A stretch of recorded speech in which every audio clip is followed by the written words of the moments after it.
Congratulations. So happy. Congratulations. See you. How are you? Are you more confident now as a Fine Gael member today than you were at the start of the week? Am I more confident? I think so. I think Simon will do a good job, and we'll see kind of what he does. You know, in his Irish speech now in 2 weeks, that'll be interesting. Kind of building on what he spoke about today. But yeah, we'll see. I don't know. I would think so. Yeah, slightly more confident, but I don't know. Jim, how are you? Orla, good to see you again. How are you? I'm sure we were hanging out in Mayo. I'm confident we can hold our ground. I think that's what we need to do. If we hold our ground in this election cycle, I think that's a real result for us. Today was absolutely electric, and I do think that the future is bright for Fine Gael. I think it's fairly similar to what we saw back in 2011 with Enda O'Dowd. I think Simon Harris is the man for the job. It's the absolute honour of my life to formally be here with you today in Athlone to accept the leadership of this great party, of our great party, of the Fine Gael party. And I want to promise and pledge to you today that I will repay that trust with hard work, with blood, sweat and tears, day in and day out, with responsibility, with humility and with civility. This is the party that established an Garda Síochána.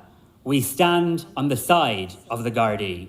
We stand for streets that are safe and crime that is never allowed to go unchecked. And in a week where I saw the tricolour of this republic draped over the coffin of a Garda killer, I say shame. Let's take our flag back. Take it back. Take our flag back. Take it back. We believe that we now must move on from the emergency response to the migration crisis to a more planned and more sustainable model and to a fair and firm system when it comes to migration in this country. And I promise to you today, to you the Fine Gael party and to you the people of Ireland, I will do my damnedest for the good of the party and more importantly for the good of Ireland. I'm up for it. Are you? I'm ready, are you? I thank you again for your trust. Number one.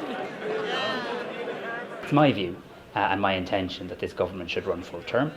I am very conscious that governments take on a rhythm of their own, and I'm very conscious that all people need to act in good faith. And events can happen in Irish politics, of course they can. But we've a lot of work to do, and I don't think there needs to be any mystique around my intention where you guys ask me every second day where my head is at. I am planning for this government, should I be lucky enough to form one and to become Taoiseach. I would like to see this government run full term. There's a relatively short window of time in the lifetime of this government, and I think it makes sense to set a number of priority areas. Look, in relation to the hate crime legislation, it's for another day. I think there is a need for legislation in this space, but I do also think there's significant concerns that have been raised, and I do also recognise that my colleague and friend Minister McEntee is considering amendments to that legislation. So let's see where that process brings us. Original copy, 1967. Equality of opportunity. That's what drives me. You can ask me about left, right, Christian, Democrat. Equality of opportunity is what drives me. That's what gets me out of bed early in the morning. That's what gets me out of bed.